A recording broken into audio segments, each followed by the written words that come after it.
Have you heard of accessibility? Often we discuss accessibility in terms of the physical world around us. Like, does a building have only stairs or an elevator to the entrance? It's not cool if a person can't get into a building if they're using a wheelchair. Digital accessibility is important too. While your use of a wheelchair might not affect how you access an interface, you could be blind or have difficulty seeing, deaf or hard of hearing, be unable to use a screen, a mouse or a keyboard, or find them difficult to use with accuracy. You might be sensitive to motion or using devices for a long time. Others might have difficulty reading or understanding content. Accessibility is the practice of accommodating these needs in the products we design. For example, I like to design big buttons for my interfaces. This means the text is easy to read and there's a nice big button area to click on, even if you struggle to be accurate with a mouse or a touch input. Throughout this course, I will be sure to let you know of accessibility issues related to each topic. But I don't know everything. I encourage you to do your own research and seek out resources related to your design use cases. Digital accessibility isn't just about being inclusive, it's also a legal requirement in many countries. Many of these countries use the W3C's Web Content Accessibility Guidelines as a framework for testing accessibility,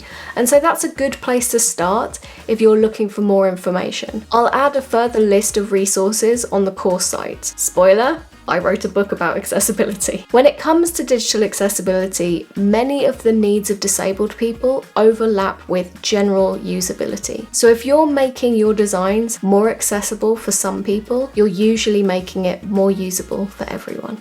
Join us at penpot.app/courses.